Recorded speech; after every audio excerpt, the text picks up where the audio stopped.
Di Amerika, 530.000 keluarga hancur setiap tahunnya karena kebangkrutan akibat biaya medis. Dari jumlah tersebut, 66,5% bangkrut meskipun memiliki asuransi. Seorang ibu yang putrinya berusia 7 tahun didiagnosis menderita tumor otak menerima kabar mengejutkan dari Rumah Sakit Johns Hopkins. Tingkat keberhasilan operasi 30%, harapan hidup 3 bulan, dan biaya operasi $150.000, atau sekitar 2,3 miliar rupiah. Jumlah yang tidak dapat ditanggung dengan gaji seorang pengacara. Haruskah ia menjual rumahnya? Ataukah ia harus menghabiskan 3 bulan terakhir bersama putrinya? Namun, seorang klien keturunan Indonesia yang ia temui di pengadilan berkata, ia menjalani operasi tumor otak di Indonesia dengan biaya 1/10 dari biaya di Amerika dan proses pemulihannya jauh lebih cepat. Ibu yang mengira layanan kesehatan di negara berkembang tidak sebaik di negaranya sendiri itu terkejut setelah mencari informasi di internet. Waktu yang tersisa tinggal 2 bulan. Ia memutuskan untuk membawa seluruh hartanya dan terbang ke Jakarta. Mulai sekarang, kami akan mengungkap kisah nyata seorang ibu yang menemukan keajaiban dalam 72 jam. Dukungan Anda dengan berlangganan dan menyukai video ini sangat berarti bagi kami. Halo, nama saya Sarah Williams. Saya seorang ibu tunggal berusia 42 tahun yang bekerja sebagai pengacara di Boston. Tanggal 15 September 2023 adalah hari terburuk dalam hidup saya. Saya menerima telepon bahwa putri saya yang berusia 7 tahun, Olivia, tiba-tiba pingsan di sekolah. Saya sedang berada di tengah-tengah pembelaan di pengadilan ketika ponsel saya berdering, dan suara kepala sekolah terdengar bergetar. Ketika saya tiba di ruang gawat darurat, Olivia sudah sadar tetapi mengeluh sakit kepala yang hebat. Dokter yang menanganinya menyarankan pemindaian MRI, dan 3 jam kemudian, hasilnya keluar, tumor otak. Dokter menjelaskan dengan tenang, tetapi saya tidak bisa mendengar apa-apa. Saya hanya menggenggam erat tangan kecil Olivia. Seminggu kemudian, saya bertemu dengan seorang spesialis bedah saraf di Rumah Sakit Johns Hopkins. Ia mengatakan itu adalah tumor otak langka.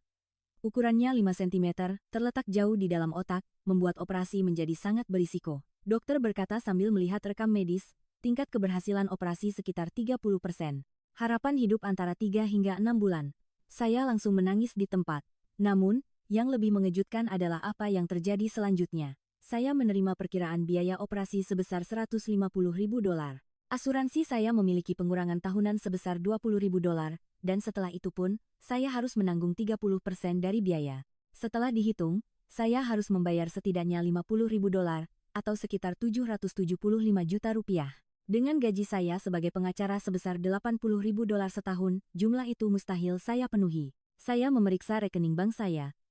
Tabungan saya hanya $20.000. Rumah saya masih memiliki sisa cicilan hipotek sebesar $200.000. Saya menghubungi orang tua saya, tetapi mereka sudah pensiun dan tidak mampu membantu. Saya mencoba mencari pinjaman, tetapi sebagai seorang ibu tunggal, batas pinjaman saya sangat tidak mencukupi. Setiap malam, saya duduk di samping tempat tidur Olivia dan berpikir, haruskah saya menjual rumah? Tetapi bahkan jika saya menjual rumah, saya tidak akan bisa menutupi seluruh biaya operasi. Dan setelah operasi, di mana kami akan tinggal? Olivia dan saya akan menjadi tunawisma. Saya teringat statistik bahwa 66,5% dari kebangkrutan pribadi di Amerika disebabkan oleh biaya medis. Apakah saya akan menjadi salah satunya? Yang lebih mengerikan adalah waktu. Dokter berkata, Anda harus memutuskan dengan cepat. Tumornya tumbuh dengan cepat. Saya harus membuat keputusan dalam 2 minggu. Saya telah menangani banyak kasus di pengadilan, tetapi di hadapan nyawa putri saya hanyalah seorang ibu yang tidak berdaya. Pada tanggal 2 Oktober 2023, saya bertemu dengan seorang klien keturunan Indonesia Amerika di pengadilan. Itu adalah kasus gugatan terkait imigrasi, dan selama konsultasi, saya melihat ia mengenakan perban di kepalanya. Apakah Anda terluka? Tanya saya. Ia kemudian menceritakan sebuah kisah yang luar biasa. Saya baru saja menjalani operasi tumor otak di Indonesia. Saya terkejut, Indonesia, mengapa tidak di Amerika? Ia tersenyum dan menjawab, di Amerika, biayanya $120.000. Di Indonesia, saya hanya membayar $12.000, 1/10-nya. Selain itu, dokternya sangat terampil, dan pemulihannya sangat cepat. Saya tidak bisa mempercayainya. Indonesia, yang saya tahu tentang Indonesia adalah pantai-pantai di Bali dan rendang yang lezat, bukan negara dengan layanan kesehatan yang maju. Tetapi ia terus berkata, standar medis di Indonesia, termasuk yang terbaik di dunia. Terutama beberapa rumah sakit besar di Jakarta yang masuk dalam 30 besar dunia. Dan waktu tunggunya jauh lebih singkat daripada di Amerika. Setelah konsultasi selesai, saya langsung mulai mencari di internet. Biaya operasi tumor otak di Indonesia. Hasil pencarian itu mengejutkan. Indonesia adalah salah satu tujuan wisata medis terkemuka di Asia Tenggara, dengan biaya yang jauh lebih rendah daripada di Amerika. Angka kematian yang dapat dihindari, yaitu 174 per 100.000 populasi, jauh lebih baik daripada banyak negara dengan tingkat pendapatan yang sama. Yang lebih mengejutkan adalah biayanya. Di salah satu situs wisata medis, biaya operasi tumor otak yang saya temukan berkisar antara 20.000 hingga 30.000 dolar, seperlima dari biaya di Amerika. Saya juga melihat statistik bahwa pada tahun 2024, lebih dari 600.000 pasien asing datang ke Indonesia untuk berobat. Di antara mereka, 30.000 adalah warga Amerika. Meningkat 32,2% dari tahun sebelumnya. Namun, saya masih ragu. Bisakah ini benar-benar dipercaya? Bukankah ini layanan kesehatan dari negara berkembang? Saya mengirim email kepada seorang ahli bedah saraf lulusan Harvard. Yang mengejutkan, ia menjawab, bedah saraf di Indonesia termasuk kelas dunia, terutama Rumah Sakit Siloam, Rumah Sakit Eka, dan Rumah Sakit Mayapada. Mereka sama sekali tidak kalah jika dibandingkan dengan rumah sakit di Amerika. Bahkan, dalam beberapa bidang, mereka lebih unggul. Saya mengirimkan hasil pemindaian MRI dan diagnosis Olivia melalui email ke rumah sakit di Indonesia. 3 rumah sakit yang saya hubungi adalah Rumah Sakit Siloam, Rumah Sakit Eka, dan Rumah Sakit Mayapada. Dalam waktu 48 jam, saya menerima balasan. Semuanya mengatakan operasi dapat dilakukan, dan biayanya berkisar antara 25.000 hingga 30.000 dolar, seperlima dari biaya di Amerika. Waktu yang tersisa tinggal 2 bulan. Tumornya terus tumbuh. Saya membuat keputusan. Saya mengumpulkan seluruh tabungan saya sebesar 20.000 dolar dan menggunakan batas kartu kredit saya untuk membeli tiket pesawat dan membayar biaya operasi. Rekan-rekan pengacara saya mengatakan saya gila, tetapi saya yakin. Inilah satu-satunya cara untuk menyelamatkan Olivia. Pada tanggal 15 Oktober 2023, saya dan Olivia naik pesawat dari Bandara Logan Boston menuju Jakarta. Penerbangan itu berlangsung selama 19 jam. Setiap kali Olivia mengeluh sakit kepala di dalam pesawat, hati saya mencelos. Apakah saya telah membuat keputusan yang benar?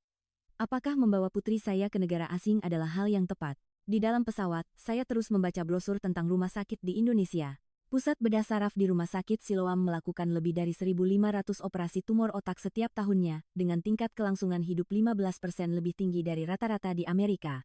Pusat tumor otak di Rumah Sakit Eka dilengkapi dengan peralatan bedah berpemandu gambar terbaru, dan waktu operasinya 30% lebih singkat dari di Amerika. Ketika kami tiba di Bandara Internasional Soekarno-Hatta, saya terkejut, bandara itu sangat bersih dan modern.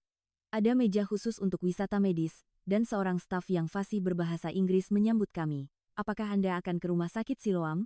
Saya akan siapkan kendaraan untuk Anda. Dalam 30 menit, kami sudah berada di dalam kendaraan menuju rumah sakit. Kami tiba di Rumah Sakit Siloam di Jakarta Barat. Saya terpesona oleh ukuran bangunannya. Jauh lebih besar dari rumah sakit besar di Amerika, dan semuanya tampak dioperasikan secara sistematis. Di pusat pasien internasional, seorang penerjemah mendampingi kami, dan dalam 1 jam, kami bertemu dengan seorang spesialis bedah saraf. Dokter yang menangani kami adalah seorang pria berusia pertengahan 40-an. Ia adalah lulusan luar negeri dan bahasa Inggrisnya sempurna. Setelah melihat MRI Olivia, ia berkata dengan tenang, operasi ini bisa dilakukan. Tingkat keberhasilannya sekitar 85%. Anda bilang di Amerika tingkatnya 30%, kan? Rumah sakit kami melakukan lebih dari 200 operasi untuk jenis tumor ini setiap tahunnya. Saya tidak bisa mempercayainya. Dari 30% menjadi 85%. Benarkah? Tanya saya. Dokter kemudian menunjukkan rekam medis. Itu adalah hasil operasi dari 187 kasus serupa dalam 3 tahun terakhir. Tingkat kelangsungan hidup 84,3%, tingkat remisi total 78,1%. Statistik ini jauh lebih tinggi daripada di Rumah Sakit Johns Hopkins. Bagaimana hasil seperti ini mungkin? Dokter menjelaskan. Pertama, kami sangat berpengalaman. Jumlah pasien di rumah sakit Amerika lebih sedikit, sehingga akumulasi pengalaman lebih lambat. Kedua, kami menggunakan peralatan terbaru. Sistem bedah berpemandu gambar, peralatan pemantauan fungsi otak secara real-time, semuanya tersedia. Ketiga, waktu operasi lebih singkat. Rata-rata selesai dalam 6 jam. Kami beralih ke pembicaraan mengenai biaya. Biaya operasinya 27.000 dolar. Itu sudah termasuk biaya rawat inap, pemeriksaan, dan obat-obatan. Di Amerika, biayanya 150.000 dolar. Dokter itu menggelengkan kepalanya. Sistem medis di Amerika dirancang untuk keuntungan perusahaan asuransi dan rumah sakit, bukan untuk pasien. Indonesia memiliki sistem jaminan kesehatan nasional, sehingga biayanya wajar. Malam itu, saya menangis di hotel. Air mata kebahagiaan. Untuk pertama kalinya, saya melihat harapan, sepertinya Olivia bisa diselamatkan. Dan saya tidak akan bangkrut, sesuatu yang mustahil di Amerika menjadi mungkin di Indonesia. Pada tanggal 18 Oktober 2023, pukul 5 pagi, saya mengantar Olivia ke ruang operasi. Saya menggenggam erat tangan kecilnya dan berkata, "Ibu akan ada di sini. Ini akan selesai dengan cepat." Saya ingat kata-kata terakhir Olivia sebelum ia dibius, "Aku sayang ibu." Saya menunggu selama 6 jam di ruang tunggu di luar ruang operasi. Ruang tunggu keluarga di Rumah Sakit Indonesia berbeda dengan di Amerika. Kopi dan makanan ringan disediakan gratis, dan saya menerima pembaruan kemajuan operasi secara real-time melalui pesan teks. Sayatan selesai, tumor terlihat. Pengangkatan tumor sedang berlangsung, penjahitan dimulai. Setiap jam, ada pembaruan. 6 jam kemudian, dokter keluar. Ia melepas maskernya dan tersenyum. Operasi berhasil.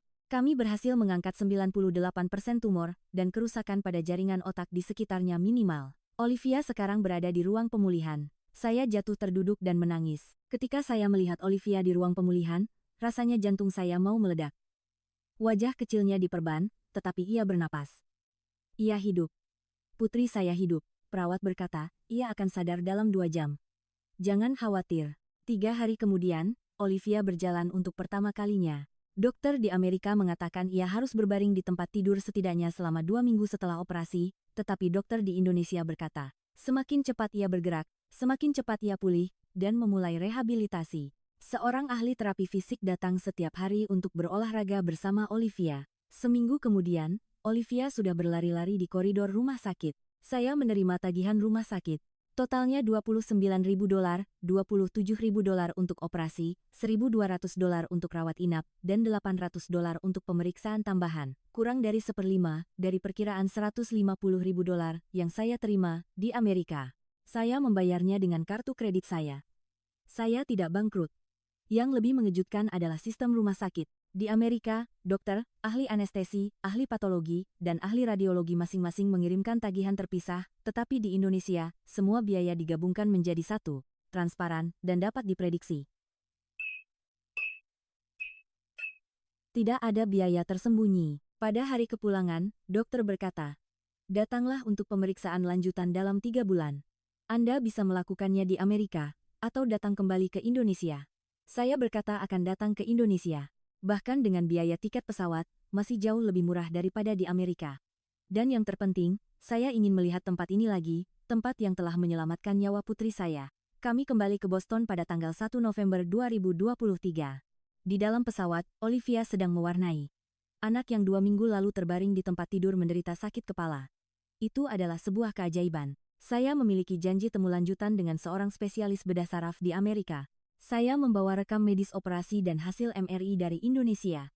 Dokter itu terkejut saat melihat gambar-gambarnya.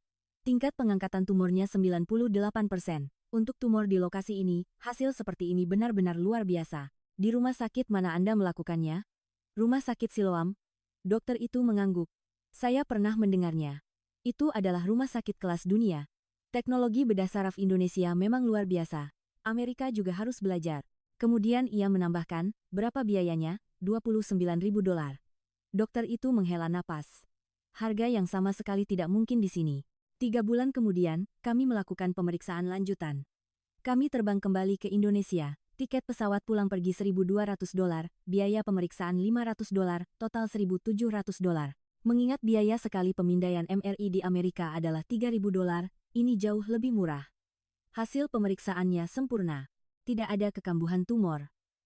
Fungsi otak normal. Olivia kembali ke sekolah. Ia berlari dan bermain dengan teman-temannya, tertawa, dan bermimpi. Harapan hidup 3 bulan yang dikatakan oleh dokter Amerika telah menjadi kebohongan. Olivia hidup, sehat, dan bahagia. Saya melanjutkan pekerjaan saya sebagai pengacara. Namun, di pengadilan, saya sering bertemu orang-orang dalam situasi serupa. Keluarga yang menderita karena kebangkrutan akibat biaya medis. Saya mulai berbagi pengalaman saya. Pergilah ke Indonesia, Anda bisa selamat. Pada bulan September 2024, saya melaporkan kisah saya ke CNN. Pengacara Amerika membawa putrinya ke Indonesia untuk operasi tumor otak, menyelamatkan nyawanya dengan 1/5 biaya. Setelah artikel itu terbit, saya menerima ratusan email. Semuanya menanyakan pertanyaan serupa. Apakah itu benar? Bagaimana Anda melakukannya? Saya menjadi seorang aktivis hukum yang menangani masalah kebangkrutan akibat biaya medis. Saya mengungkap masalah dalam sistem medis Amerika dan memperkenalkan contoh-contoh dari negara seperti Indonesia. Saya memulai sebuah kampanye yang disebut Mengapa Amerika Tidak Bisa Seperti Indonesia. Saya meneliti statistik. Amerika memiliki pengeluaran medis per PDB tertinggi di dunia, tetapi tingkat kesehatannya termasuk yang terendah di antara negara-negara maju. Indonesia membelanjakan lebih sedikit untuk layanan kesehatan, tetapi tingkat kesehatannya termasuk yang terbaik. Ada sesuatu yang salah secara fundamental. Olivia sekarang berusia 8 tahun. Di sekolah, ia menulis sebuah esai dengan tema pahlawanku, dan itu tentang ibunya. Ibuku pergi ke belahan dunia lain untuk menyelamatkanku. Ibuku pemberani. Saya menangis lagi saat membaca tulisan itu. Setelah kembali dari Indonesia, saya mulai menyelidiki sistem medis Amerika secara serius. Seperti seorang pengacara yang menganalisis materi kasus, saya menelusuri statistik, hasilnya mengejutkan. Menurut sebuah studi Universitas Harvard, 60% kebangkrutan di Amerika disebabkan oleh biaya medis. Setiap tahun, 530.000 keluarga bangkrut karena biaya medis, dan 75% di antaranya adalah orang-orang yang memiliki asuransi. Amerika adalah negara di mana Anda bisa bangkrut bahkan jika Anda memiliki asuransi. Lihatlah kasus saya. Saya memiliki asuransi kesehatan dengan pendapatan sebagai pengacara. Tetapi karena persyaratan pengurangan tahunan sebesar $10.000 dan pembayaran sendiri sebesar 30%, saya tidak mampu membayar biaya operasi Olivia sebesar $50.000. Inilah realitas kelas menengah Amerika. Saya mencari tahu mengapa biaya medis di Amerika sangat mahal. Pertama, sistem klaim asuransi yang rumit.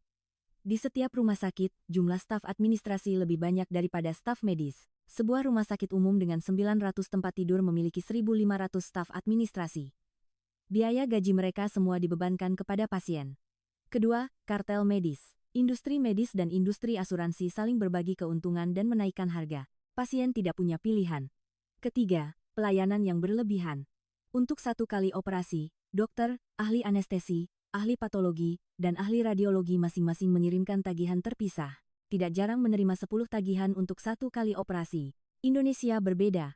Mereka memiliki sistem asuransi tunggal yang disebut Jaminan Kesehatan Nasional, JKN. Pemerintah mengendalikan biaya, sehingga rumah sakit tidak bisa menaikkan harga sesuka hati. Tidak ada ruang bagi perusahaan asuransi dan rumah sakit untuk berkolusi seperti di Amerika. Transparan, dapat diprediksi, dan adil. Saya juga membandingkan aksesibilitas medis. Indonesia adalah salah satu negara teratas di Asia Tenggara dalam hal aksesibilitas medis. Jumlah kunjungan rawat jalan ke dokter per kapita per tahun adalah salah satu yang tertinggi di kawasan itu. Bagaimana dengan Amerika? Waktu tunggu bisa berminggu-minggu hingga berbulan-bulan. Bahkan ada kasus di mana pasien darurat ditolak oleh 8 rumah sakit dan meninggal. Bagaimana dengan hasil pengobatan? Di Indonesia, tingkat kematian yang dapat dihindari jauh lebih rendah daripada rata-rata untuk negara-negara berpenghasilan menengah. Bagaimana dengan Amerika? Biaya medisnya tertinggi di dunia, tetapi angka kematian bayinya termasuk yang terburuk di antara negara-negara maju.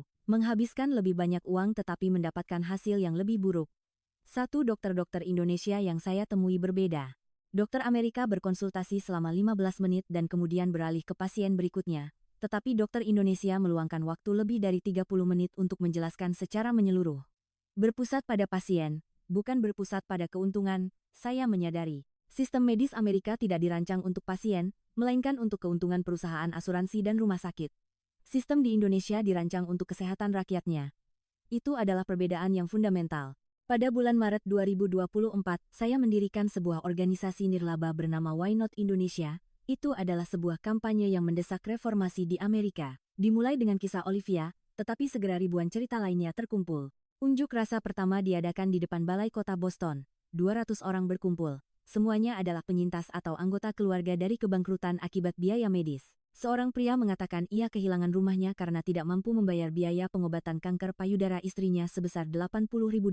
Seorang wanita menangis ketika mengatakan ia berutang $300.000 karena biaya pengobatan leukemia putranya. Saya memegang mikrofon dan berteriak, mengapa Amerika tidak bisa seperti Indonesia? Indonesia membelanjakan sekitar 3% dari PDB-nya untuk layanan kesehatan dan menyediakan layanan kesehatan berkualitas bagi semua warganya.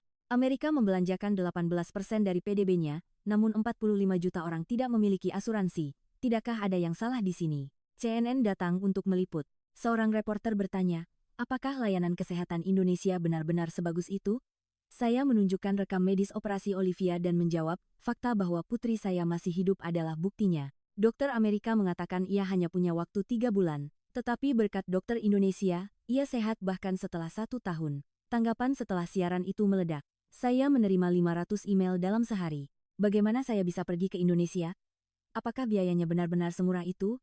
Rumah sakit mana yang bagus? Saya membalas setiap email. Saya memberikan informasi terperinci tentang rumah sakit di Indonesia, prosedur wisata medis, dan perkiraan biaya. Dalam 6 bulan, saya membantu 200 orang mendapatkan perawatan di Indonesia, operasi jantung, pengobatan kanker, operasi tulang belakang, semuanya dengan biaya 1/5 hingga 1/10 dari biaya di Amerika. Dan semuanya berhasil, tidak ada satupun kasus malapraktik. Asosiasi Medis Amerika mengkritik kampanye saya. Mereka mengatakan bahwa mendorong perawatan medis di luar negeri adalah tindakan yang tidak bertanggung jawab. Tetapi saya membalas, siapa yang tidak bertanggung jawab? Apakah bertanggung jawab untuk membebankan biaya medis yang membuat pasien bangkrut sambil mengatakan tingkat keberhasilannya 30%? Seorang anggota Kongres mengundang saya ke sebuah sidang. Itu adalah pertemuan untuk membahas RUU Reformasi Layanan Kesehatan. Saya bersaksi. Amerika adalah negara terkaya di dunia, jadi mengapa warganya harus pergi ke luar negeri untuk mendapatkan perawatan? Indonesia, Jerman, dan Prancis menyediakan layanan kesehatan berkualitas bagi semua warganya. Amerika juga bisa melakukannya. Pihak konservatif mengkritiknya sebagai sosialisme, tetapi saya menjawab, jika menyelamatkan nyawa putri saya adalah sosialisme, maka saya dengan senang hati akan menjadi seorang sosialis. Nyawa lebih penting daripada keuntungan.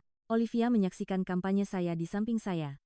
Putri saya yang berusia 9 tahun berkata, "Ibu, bisakah kita membantu orang lain juga?"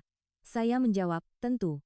Kita akan membantu mereka." Pada tanggal 15 Oktober 2024, peringatan 1 tahun operasi Olivia, kami mengunjungi Jakarta lagi untuk pemeriksaan rutin di Rumah Sakit Siloam.